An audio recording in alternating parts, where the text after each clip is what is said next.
সুন্দরবনের চাঁদপাই রেঞ্জের কলমতেজি ফরেস্টে আগুন নিয়ন্ত্রণে এলেও নতুন করে লেগেছে গুলিশাখালীতে, পুড়েছে 4 একর বনাঞ্চল। তদন্ত কমিটি গঠন। জোয়ারের পানি না ওঠার ফলে এই জায়গাটা উঁচু হয়ে যাওয়াতে জোয়ারের পানি ওঠে না, নদী মরে গেছে, যার ফলে আপনার এই যে একটু আগুন লাগলেই সেটা বিস্তীর্ণ এলাকায় ছড়িয়ে। গাজীপুরের কাশিমপুরে শিশু সন্তান সহ দম্পতির মরদেহ উদ্ধার। কলহের জেরে স্ত্রী সন্তানকে হত্যার পর স্বামীর আত্মহত্যা, ধারণা পুলিশের।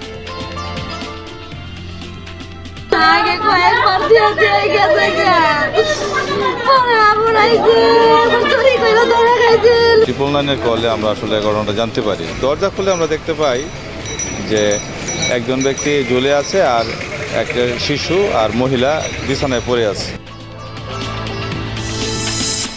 খুলনায় আওয়ামী লীগ নেতা অপহরণ মামলায় গ্রেফতার 5 আসামি কারাগারে, জেল গেটে জিজ্ঞাসাবাদের অনুমতি।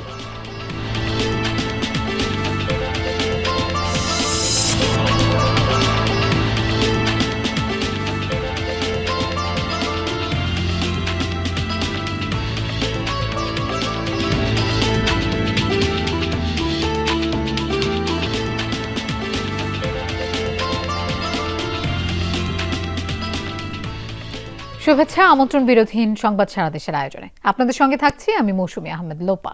এতক্ষণ শিরোনাম দেখছিলেন। প্রায় 30 ঘন্টার চেষ্টায় সুন্দরবনের চাঁদপাই রেঞ্জের আগুন নিয়ন্ত্রণে এলেও নতুন করে গুলিশাখালীতে আগুন দেখা দিয়েছে। সেটা যেন না ছড়ায় সে চেষ্টা করছে ফায়ার সার্ভিস ও বন বিভাগ। এর আগে দুপুরের দিকে কলমতেজি ফরেস্টের আগুন নিয়ন্ত্রণে আসে, তবে পুরোপুরি নেভেনি। বন বিভাগ বলছে এখন পর্যন্ত 4 একর বনাঞ্চল পুড়ে গেছে। কারণ অনুসন্ধানে 3 সদস্যের কমিটি করা হয়েছে। বিস্তীর্ণ সবুজের মাঝে ধোঁয়ার কুণ্ডলী, আগুনের কাছে যেন অসহায় প্রকৃতি। সুন্দরবনের চাঁদপাই রেঞ্জের কলমতেজি ফরেস্টের আগুন নিয়ন্ত্রণে আসতে না আসতেই 1 কিলোমিটার দূরে গুলিশাখালীতে নতুন করে আগুনের সূত্রপাত। ফায়ার সার্ভিস ও বন বিভাগের চেষ্টা চলছে সেটি নিয়ন্ত্রণে। রাত দিন উজাগার করে এই জঙ্গল রক্ষার জন্য আমরা অনেক চেষ্টা করতেছি। আমরা দেখার সাথে সাথে আইসে এটারে নিয়ন্ত্রণ করে যেন আগুনটা না ছড়াইতে পারে।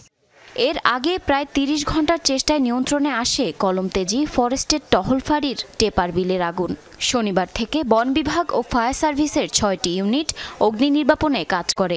পানির অভাবে আগুন নেভানোর কাজে বেগ পেতে হয়। রাত 4:30টার সময় আমরা এখান থেকে বেরিয়ে গেছি, এক সেট করে গেছি আর এক সেট বসাই গেছি। রাতের বেলা পাইপগুলা ওনাদের কাছ থেকে আমরা 38টা পাইপ পেয়েছি। আমাদের পাইপের সাথে কানেক্ট করে আমরা শেষ মাথা পর্যন্ত, অর্থাৎ যে জায়গায় আগুন লেগেছে সেই জায়গা পর্যন্ত আসতে পেরেছি। কলমতেজি ফরেস্ট এলাকার অগ্নিকাণ্ডে 4 একর বনাঞ্চল পুড়েছে বলে জানিয়েছেন বন বিভাগের কর্মকর্তারা।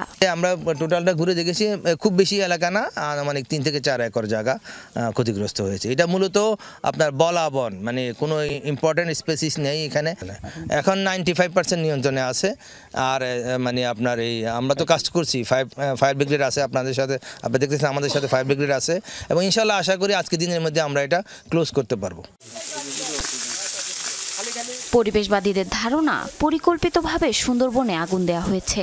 প্রতি বছরই এই মার্চ এপ্রিল ঠিক বর্ষার আগে এই গরমের সময় এই আগুনগুলো লাগানো হয়, এবং বারবারই আমরা অনুসন্ধান করে দেখেছি, মানুষের সাথে, স্থানীয় মানুষের সাথে কথা বলে দেখেছি, এমনকি বন বিভাগের তদন্তের রিপোর্টও আছে যে এক ধরনের অসাধু মাছ ব্যবসায়ী এবং অসাধু বন কর্মকর্তা তাদের যোগ সাজসে বারবার এই আগুনগুলো লাগানো হয়। এবং গত 2 যুগে সুন্দরবনের প্রায় 26 জায়গায় আগুন লাগে, যার বেশিরভাগই পূর্ব বন বিভাগের চাঁদপাই রেঞ্জে।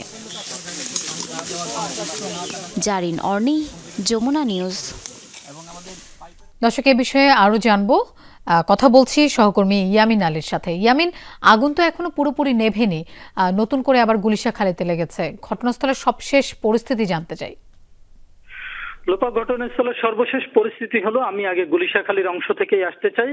হঠাৎ করেই সকালে যখন গণমাধ্যম কর্মীদের সঙ্গে কথা বলছিলেন পূর্ব সুন্দরবন বিভাগের বিভাগীয় কর্মকর্তা কাজী নুরুল করিম, তখনই ড্রোনের ফুটেজের মাধ্যমে দেখা যাচ্ছিল যে গুলিশাখালীতে, অর্থাৎ যে ঘটনাস্থলটি ছিল টেপার বিল, সেখান থেকে 1 কিলোমিটার দূরে ধোঁয়ার কুণ্ডলী দেখা যাচ্ছে। সর্বশেষ সেখানের পরিস্থিতি নিয়ন্ত্রণ করার জন্য স্থানীয় যারা বিটিআরসির কর্মী আছে এবং বন বিভাগের কর্মীরা সেটি ফায়ার লেন কেটেছে এবং কাটা শুরু করেছে। তারা একটি কর্ডন, অর্থাৎ যেটাকে ফায়ার লেন বলা হয়, ফায়ার লেনটির ভিতরে পানি দিয়ে যদি রাখা যায় তাহলে আগুনটি যাতে বাইরে যেতে না পারে, তারা সেই ফায়ার লেনটি কেটেছে। এখনো পর্যন্ত কাটার কাজ চলমান রয়েছে। তবে সেখানে অগ্নি নির্বাপনের জন্য যে পানি দেওয়ার যে ব্যবস্থা সেটি এখনো নিশ্চিত হয়নি। কারণ হলো যে এখান থেকে সুন্দরবন খুব দুর্গম এলাকা, লোকালয় থেকে প্রায় 4 কিলোমিটার দূরে। পানি দূরে থাকার কারণে সেখান থেকে যে পানির যে উৎস থেকে পানির যে পাইপটাকে এখানে নিয়ে যেতে হবে সেই কাজটি তারা শুরু করেছে মাত্র কিছুক্ষণ আগে। অর্থাৎ এটি যদি সন্ধ্যার আগে এই কাজটি শেষ করা না যায় তাহলে রাতে পানি দিতে পারবে না। সেক্ষেত্রে বেশ খানিকটা ঝুঁকিতে পড়তে পারে, অর্থাৎ আগুন ছড়িয়ে যাওয়ার একটা শঙ্কা রয়েছে। তবে বন বিভাগ এবং ফায়ার সার্ভিস বলছে যে যত কষ্টই হোক তারা এটিকে চেষ্টা করবে যাতে এই আগুনটি ছড়িয়ে যেতে না পারে। তারা এখানে পানি দেওয়ার যে বিষয়টি সর্বোচ্চ গুরুত্ব দিয়ে তারা বলছে যে তারা এই ফায়ার লেনের ভিতরে পানি দেওয়ার বিষয়টি নিশ্চিত করবেন। এতটুকু পর্যন্ত তাদের সাথে কথা হয়েছে। তবে এই এলাকাটি পূর্বের যে এলাকাটি ছিল সেই এলাকা থেকে একটু ছোট, অর্থাৎ তারা বলছেন যে 1.5 থেকে 2 একর জায়গা হতে পারে। তবে এখানে আগুন সেটি যেন না ছড়ায় সেই চেষ্টা করছে ফায়ার সার্ভিস। ধন্যবাদ ইয়ামিন আমাদের সাথে যোগ দেওয়ার জন্য। গাজীপুরের কাশিমপুরের একটি বাড়ি থেকে শিশু সন্তান সহ এক দম্পতির মরদেহ উদ্ধার করা হয়েছে। পুলিশের ধারণা পারিবারিক কলহের জেরে স্ত্রী সন্তানকে হত্যার পর স্বামী আত্মহত্যা করেছেন। মরদেহ উদ্ধার করে শহীদ তাজউদ্দিন মেডিকেল কলেজের মর্গে রাখা হয়েছে। গাজীপুর কাশিমপুরে দেওয়ানপাড়াবাসীর রোববার সকালটাই শুরু হয় মর্মান্তিক ঘটনার মধ্য দিয়ে। কোনোভাবেই যেন থামানো যাচ্ছে না শোকের মাতম। একটি বাড়ি থেকেই উদ্ধার হয়েছে শিশু সন্তান সহ এক দম্পতির মরদেহ। স্বজনরা জানায় টাঙ্গাইলের বাসিন্দা নাজমুল বিয়ের পর শ্বশুরের দেওয়া বাসায় স্ত্রী সন্তান নিয়ে থাকতেন। সকালে ডাকাডাকির পরও কেউ ঘুম থেকে না উঠায় ঘরের পেছনের জানালা দিয়ে উকি দেয় উপস্থিতরা। দেখতে পায় ঝুলন্ত নাজমুলকে। একই সাথে মেলে স্ত্রী খাদিজা ও 4 বছর বয়সী সন্তান নাদিয়ার নিথর দেহ। নিহত নাজমুল বেকারের পাশাপাশি মাদকেও আসক্ত ছিলেন জানায় খাদিজার পরিবার। ছবি দিলাম, মোবাইলে লাইট জ্বালায় দেখলাম স্যার ও ফাল্টে মরে গেছে। তখন আমার টার্গেট হচ্ছে কি, যদি ও একা মরতো তাহলে তো আরও তো 2 জন ছিল রুমে, তারা তো ডাকে সাড়া দিত। যে কোনো দুর্ঘটনা ও ঘটাইছে, ঘটে ও এই কাজ করছে। কারণ একটা সুস্থ মানুষ এভাবে এইরকম কাজ করতে পারে, নিজের মেয়েকে নিজের ওয়াইফকে মারতে পারে। উনি মানসিকভাবে বিকারগ্রস্ত। এই গাঁজা টাজা খাইতো, আবার এর বেশিও শুনছি কিন্তু দেখি নাই, মানে শুনছি। আবার নেশাখোর পোলাপানদের সাথে চলে, এটা বোঝাই যায়। পুলিশের প্রাথমিক ধারণা পারিবারিক কলহের জেরে শ্বাসরোধে স্ত্রী সন্তানকে হত্যার পর আত্মহত্যা করেছে নাজমুল। শিশু এবং মহিলাকে শ্বাসরোধ করে হত্যা করা হয়েছে প্রাথমিক অবস্থায় বোঝা যাচ্ছে। আর ছেলেটা যে ফাঁসিতে লটকাইছে হারপি খেয়েছে এবং সে ব্লেড দিয়ে তার শরীরে বিভিন্ন জায়গায় অংশ কেটে ফেলেছে। পরবর্তীতে সে ওড়না দিয়া আড়ার সাথে সে ফাঁসিতে লটকায়। নিহতদের মরদেহ উদ্ধার করে শহীদ তাজউদ্দিন মেডিকেল কলেজের মর্গে নেওয়া হয়। হুমায়ুন রশিদ, যমুনা নিউজ। নারায়ণগঞ্জের ফতুল্লায় গ্যাস লিকেজ থেকে বিস্ফোরণে নারী সহ একই পরিবারের 3 জন দগ্ধ হয়। তাদের ভর্তি করা হয়েছে জাতীয় বার্ন ইনস্টিটিউটে। ভোরে তল্লা মসজিদ এলাকার একটি বাসায় হয় এই দুর্ঘটনা।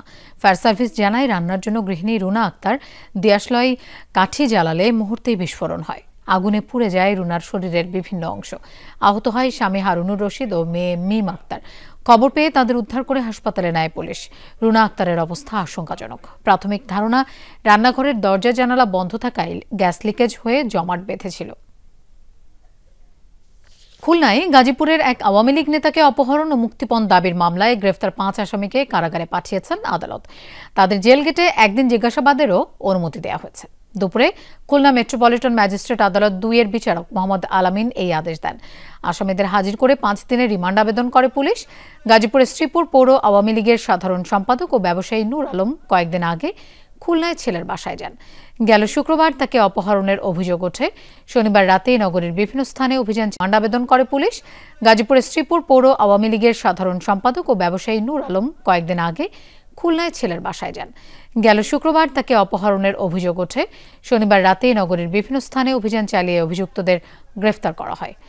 তারা হলেন খুলনা মহানগর যুব দলের সাবেক সভাপতি মাহবুব হাসান, জাতীয় নাগরিক কমিটির মহানগরের সদস্য ইমন মোল্লা, স্থানীয় সাংবাদিক জিয়াউস সাদাত ও ইমনের 2 সহযোগী জয় ও সাকিব। পরে তাদের দেয়া তথ্যে উদ্ধার করা হয় নূর আলমকে। অভিযুক্ত জিয়াউস সাদাত অপহৃত ব্যক্তির দূর সম্পর্কের আত্মীয় এবং তিনিই অপহরণের মূল পরিকল্পনাকারী বলে জানিয়েছে পুলিশ।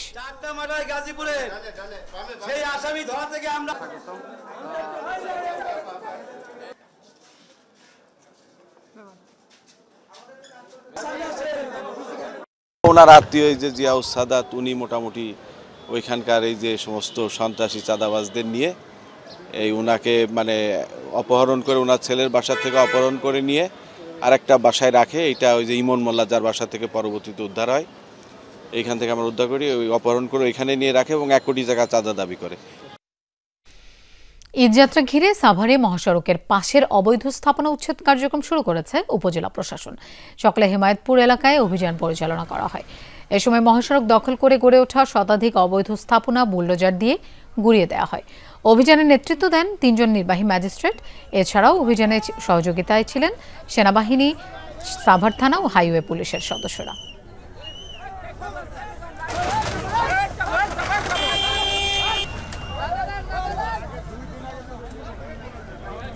মসজিদ ভিত্তিক শিশু ও গণশিক্ষা কার্যক্রম প্রকল্পের রাজস্বকরণের দাবিতে কয়েক জেলায় মানববন্ধন হয়েছে। নওগাঁ, নেত্রকোনা, ভোলা সহ বিভিন্ন স্থানে এই কর্মসূচি পালন করেন প্রকল্পের শিক্ষকরা। তারা বলেন, দীর্ঘদিন ধরে এই প্রকল্পটি চালু থাকলেও এর স্থায়ীকরণ করা হয়নি, ফলে অনিশ্চয়তায় রয়েছে শিক্ষকরা। উপেক্ষিত হচ্ছে তাদের মৌলিক চাহিদাগুলো। দাবি করেন, আউটসোর্সিং এর মাধ্যমে নতুনভাবে নিয়োগ দিলে বঞ্চিত হবেন অভিজ্ঞ শিক্ষকরা। তাই দ্রুত এই প্রকল্পের রাজস্বকরণ ও আউটসোর্সিং বাতিলের দাবি জানান তারা।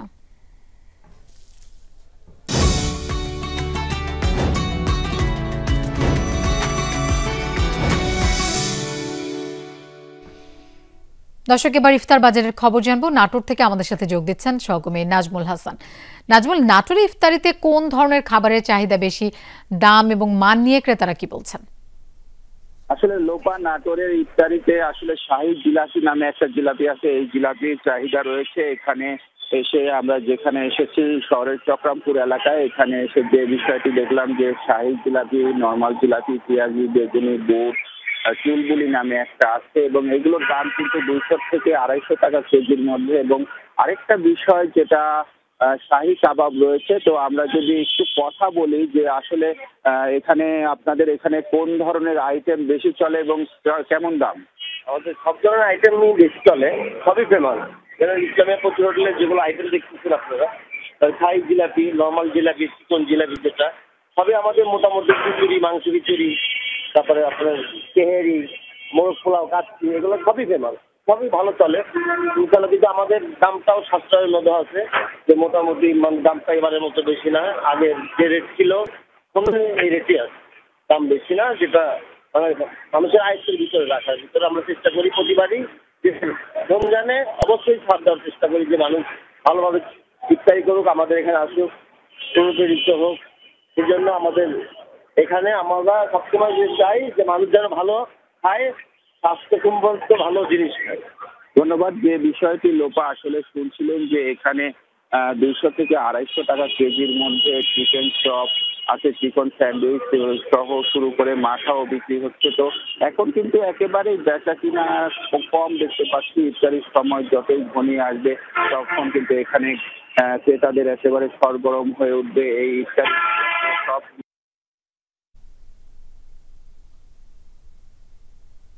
সাশ্রয়ী দামে বিক্রি হচ্ছে বলে বিক্রেতারা আমাদেরকে জানাচ্ছেন। লোপা, নাজমুল, আপনাকে ধন্যবাদ আমাদের সাথে যোগ দেবার জন্য।